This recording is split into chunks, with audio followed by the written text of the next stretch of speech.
अभिनंदन अपार। बहुत बहुत स्वागत है दोस्तों आपका मेरे इस फेसबुक का यूट्यूब चैनल आज़ादी की कहानी के 21वें एपिसोड में। अभी पिछले एपिसोड तक हम आपके सामने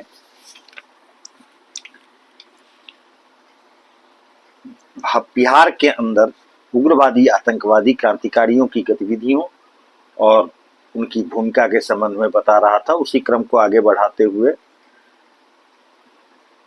आपको मैं बताना चाह रहा हूं कि उन उग्रवादी क्रांतिकारी आतंकवादियों को यह भी बतलाया जाता था कि कांग्रेस की गतिविधियों से देश स्वतंत्र नहीं हो सकता था।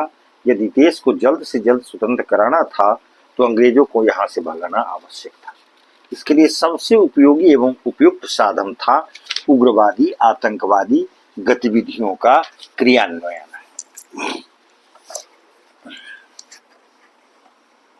उनको यह प्रेरणा दी गई कि क्रांतिकारी आतंकवादी वातावरण को फैलाने के लिए अविलंब दृढ़ संकल्प लिया जाना चाहिए और इसके लिए आवश्यक तैयारी भी तुरंत प्रारंभ कर दी जानी चाहिए।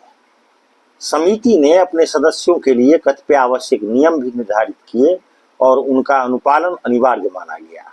समिति के नियमानुसार दो सदस्यों के बीच चल रही वार्ता के समय कोई अन्य सदस्य उनके निकट नहीं जा सकता था तथा उस वार्तालाप के संबंध में वार्ता से संबद्ध पक्षों से कोई भी प्रश्न नहीं कर सकता था। नेताओं द्वारा दिए गए प्रत्येक आदेश का 100% पालन करना अनिवार्य था। आदेशों की अवहेलना के लिए सदस्यों को कठोरतम दंड देने की भी व्यवस्था इसके अंतर्गत की गई थी।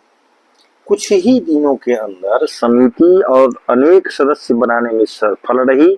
इसके सदस्यों में सब श्री बंकिम चंद्र मिश्रा, पारसनाथ सिन्हा, गोवर्धन लाल, अखिल चंद्र दास गुप्ता, श्यामाकांत बनर्जी, ज्योतिर्मय घोष, व्योमकेश मजुमदार, हरिकेश मजुमदार, देवेंद्रनाथ भट्टाचार्य, अमरेंद्रनाथ बोस, जगत ज्योति घोष, उपेंद्रनाथ मुखर्जी, नलिनी नंदन मुखर्जी, शैलेंद्रनाथ मित्रा, तारकनाथ गुप्ता, जगदीश चंद्र राय, रामकिशन पाठक, कमलाकांत मुखर्जी, श्यामा मुखर्जी, रघुवीर प्रसाद सिंह एवं BN कॉलेज पटना में कार्यरत इतिहास के प्राध्यापक प्रोफेसर नागेश्वर प्रसाद का नाम विशेष रूप से उल्लेखनीय है। इस समिति द्वारा अनेक महत्वपूर्ण कार्यों का संपादन किया गया, जिनमें क्रांतिकारी भावनाओं से ओतप्रोत लीफलेट्स जनता के बीच वितरित करना,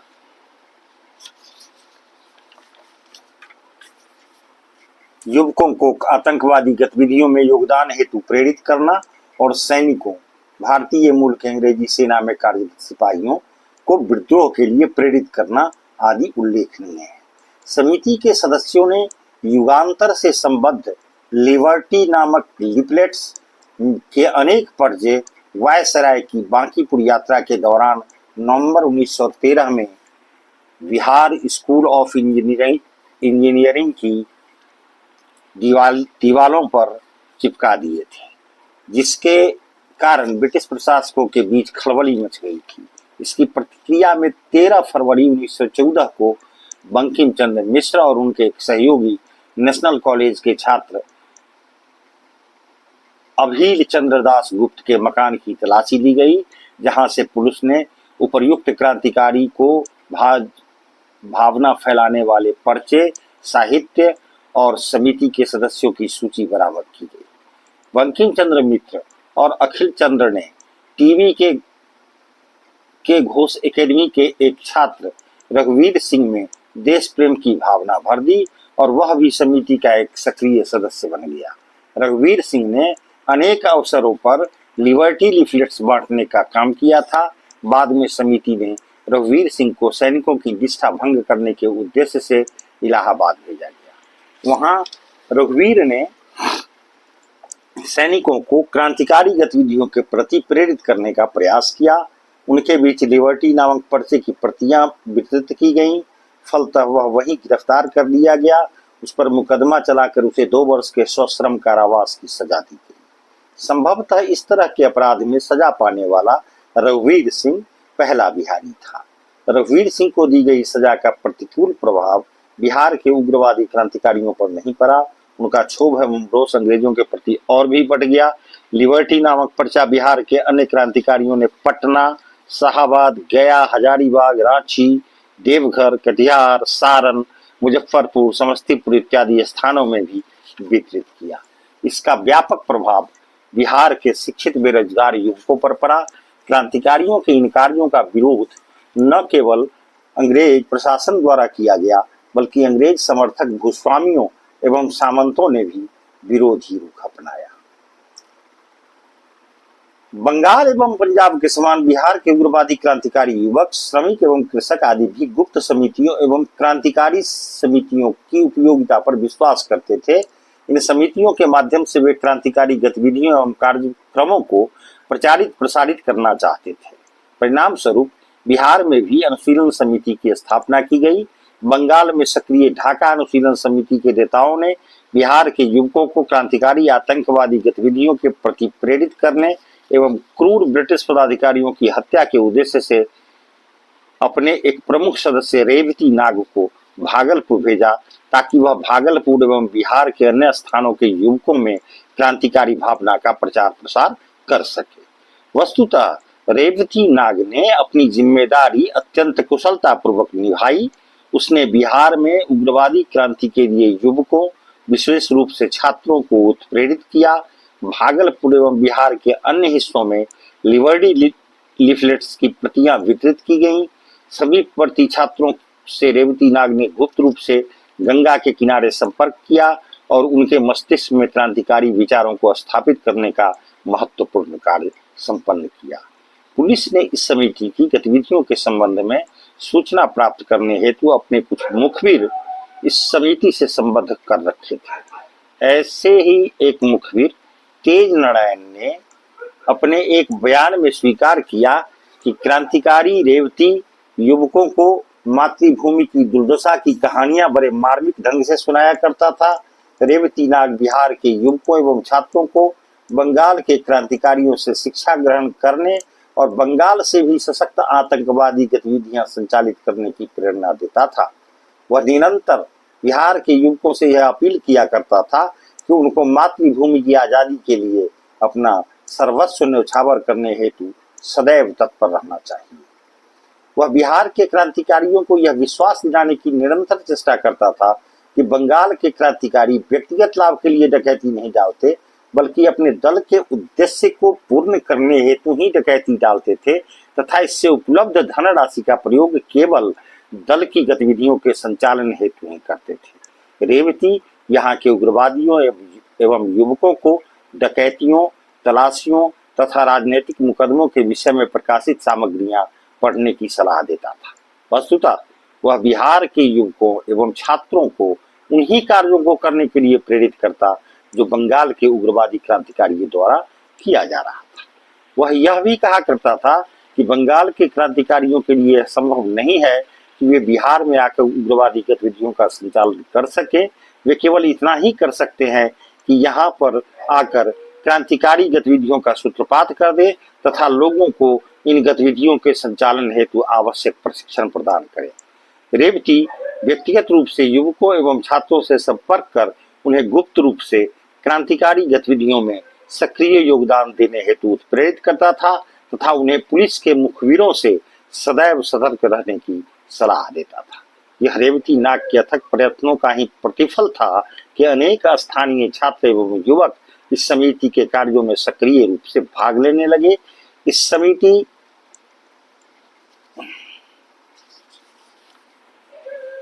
से संबद्ध क्रांतिकारियों में रास बिहारी लाल, चक्रधर प्रसाद एवं चुनचुन प्रसाद के नाम विशेष रूप से उल्लेखनीय हैं।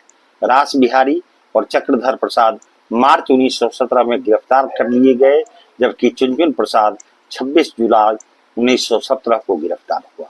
एक अन्य मुखबिर ने प्रचारक रेवती के संबंध में इस प्रकार का बयान दिया था कि उसने नवयुवकों एवं छात्रों को समझाया कि अंग्रेजों ने भारतीय राष्ट्रीयता के विकास के मार्ग को अवरुद्ध कर रखा है। वे भारत में उच्च शिक्षा को प्रसारित नहीं होने देना चाहते। दरअसल वे भारतीय युवक एवं छात्रों को पंगु बनाकर रखना चाहते हैं। सभी महत्वपूर्ण पदों पर अंग्रेजों को ही नियुक्त की जाती थी, जो अपने पद का दुरुपयोग कर भारतीय धन को लूट रहे हैं। भारतीय जनता का खुलकर शोषण किया जा रहा है। अंग्रेज पदाधिकारी एवं प्रशासन सदैव इस प्रकार का कार्य करते हैं ताकि भारतीयों को सदैव गुलाम बनाए रख सके। वस्तुतः रेवती नाग ने अंग्रेजों की शोषणात्मक प्रवृत्ति और भारतीयों पर पड़ रहे इसके कुप्रभावों से बिहार के युवकों को अवगत कराने का प्रयास किया और उन्हें इस शोषणात्मक कार्यों को समाप्त करने के लिए उग्रवादी क्रांतिकारी गतिविधियों की ओर उन्मुख करने की चेष्टा की। रेवती द्वारा इस तथ्य पर भी प्रकाश डाला गया कि उग्रवादी राम राज्य की स्थापना हेतु प्रयत्नशील थे। कभी कभी उदाहरण के रूप में रेवती कहा करता था कि महात्मा गांधी जिस प्रकार राम राज्य की स्थापना चाहते हैं, उसी प्रकार उग्रवादी क्रांतिकारी भी राम राज्य की ही स्थापना पर अधिक बल देते हैं। इस प्रकार यह स्पष्ट होता है कि उग्रवादी क्रांतिकारियों के समक्ष एक आदर्श था जिसे वे प्राप्त करना चाहते थे। रेवती भी उसी आदर्श को पूर्ण करने हेतु प्रयत्नशील था। रेवती ने लोगों को यह बतलाया कि इस अंग्रेज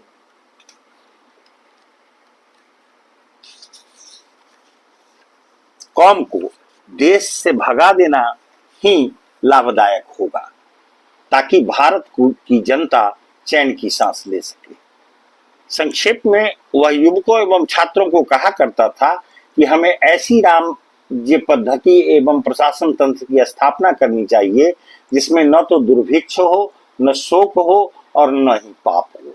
उसने अपनी बातों से युवकों एवं छात्रों को प्रभावित करने हेतु रामायण के श्लोक पढ़कर सुनाए। इस तरह यह स्पष्ट होता है कि भारतीय आदर्श को प्रस्तुत करते उग्रवादी क्रांतिकारी छात्रों एवं युवकों को उत्प्रेरित करना चाहते थे। तत्कालीन सरकारी एवं पुलिस रिकॉर्ड के अध्ययन से यह स्पष्ट होता है कि क्रांतिकारी प्रचारक रेवती नाग ने अनेक युवकों एवं छात्रों को प्रभावित किया, लेकिन उनके सहयोग से कोई सफल डकैती नहीं डाली जा सकी। इस पास स्पष्ट कारण इसका यह प्रतीत होता है कि उस समय के उग्रवादियों में प्रभावशाली नेतृत्व का अभाव था तथा उनके पास साधन अपर्याप्त थे। लेकिन यहाँ यह उल्लेख किया जाना आवश्यक प्रतीत होता है कि डकैती डालने का प्रयास अवश्य किया गया था। सच तो यह है कि रेवती नाग के प्रयत्नों के फलस्वरूप बिहार के छात्रों एवं युवकों का झुकाव अनुशीलन समिति की ओर निश्चयतः हुआ। यह अलग बात है कि बाद में बंगाल के अनुशीलन समिति के क्रांतिकारियों को यह संदेह हुआ कि रेवती अपने कार्य में पर्याप्त ध्यान नहीं दे रखा है और समिति के कुछ नियमों की अवहेलना कर रहा है। फलतः इस अपराध के लिए उसके साथियों ने ही गोली मारकर उसकी हत्या कर दी। ढाका अनुशीलन समिति ने मुजफ्फरपुर में भी अपना एक केंद्र स्थापित किया, जिसका भागलपुर की समिति से निरंतर संपर्क स्थापित था। मुजफ्फरपुर के जिला संयोजक थे प्रफुल्ल रंजन दास गुप्त, जिन्होंने कलकत्ता के पुलिस उपाधीक्षक BK चटर्जी की हत्या में सहयोग किया था। प्रफुल्ल रंजन को दिसंबर 1916 में गिरफ्तार कर लिया गया। बावजूद इसके समिति का कार्य बाधित नहीं हुआ, जिसे सरकार ने भी स्वीकार किया। 1917 के अंत तक समिति के अनेक स्थानीय सदस्य सक्रिय रहे और इसका नेतृत्व एक बिहारी छात्र ने ही संभाला। समिति के सदस्यों ने एक पुलिस अधिकारी के घर से रिवॉल्वर की चोरी की। यहाँ के क्रांतिकारियों का संबंध गया के क्रांतिकारियों के साथ भी था। शाहाबाद में भी समिति की शाखा सक्रिय थी और वहाँ के सदस्य बक्सर में भी अपना कार्य प्रारंभ करने हेतु प्रयत्नशील थे। ढाका अनुशीलन समिति के सदस्यों ने यतीन मुखर्जी के नेतृत्व में दरभंगा में भी समिति की शाखा स्थापित की। लहरिया सराय के कन्हैयालाल बनर्जी यतीन द्वारा स्थापित दल के एक सक्रिय सदस्य थे। बिलट गन्नी, जो नगर के एक संपन्न व्यक्ति थे, ने यतीन को आर्थिक सहायता भी दी थी। यतीन के अन्य स्थानीय सहकर्मी थे सर्वश्री साजन कुमार सिंह, सोम बागची, सोम सान्याल, कमलेश्वर प्रसाद, जगन्नाथ प्रसाद, गंगा प्रसाद अग्रवाल और राधाचरण पाल। यतीन के एक सहयोगी मणि मित्र 1916 में समस्तीपुर गए जहां उन्होंने 8 युवकों को समिति का सदस्य बनाया। कालांतर में दरभंगा समिति का प्रधान केंद्र बना और बागमती के किनारे बड़ा बाजार के एक मकान में उन लोगों ने अपना एक गुप्त कार्यालय भी स्थापित किया। उपर्युक्त तथ्यों के आलोक में यह स्पष्ट होता है कि ढाका अनुशीलन समिति का जाल पूरे बिहार में फैल चुका था और यहाँ के युवकों एवं छात्रों ने समिति से संबद्ध होकर उग्रवादी आतंकवादी आंदोलन हेतु उपयुक्त वातावरण के निर्माण में सराहनीय भूमिका निभाई थी।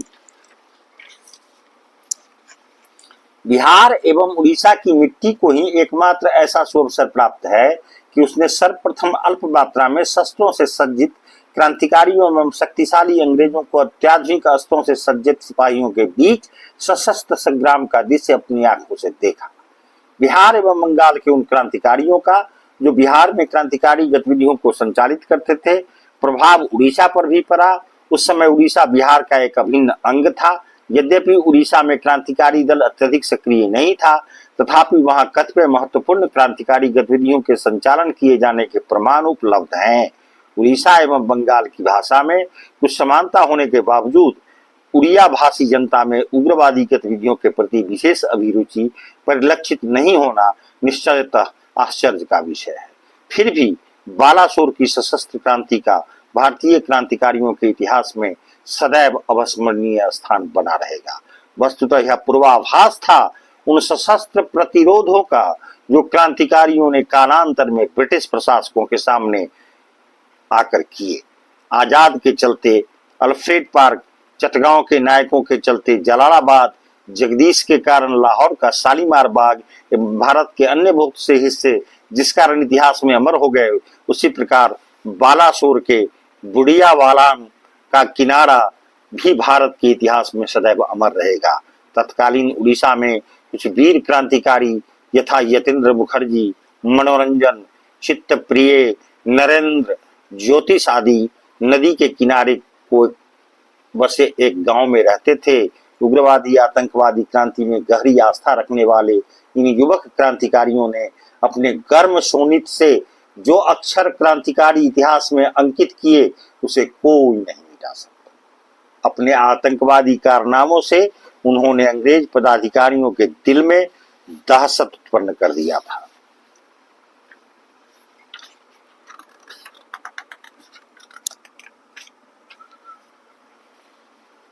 यतीन्द्र नाथ के नाम से भारत के 2 प्रसिद्ध उग्रवादी एवं आतंकवादी क्रांतिकारी हुए थे।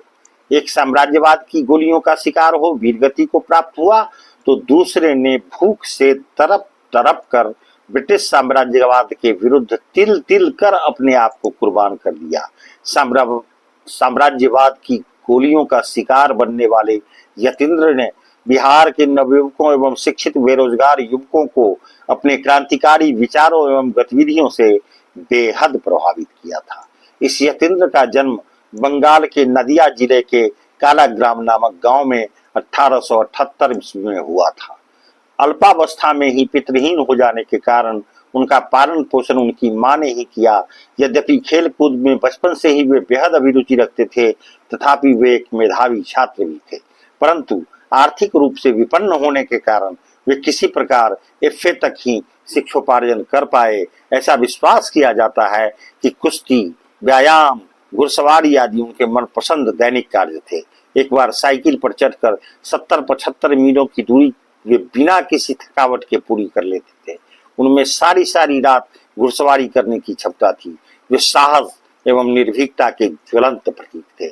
एक बार उन्होंने जंगल से एक जिंदा चीता पकड़ लाया और फलतः गांव वालों ने उन्हें बाघा जतीन कहना प्रारंभ कर दिया।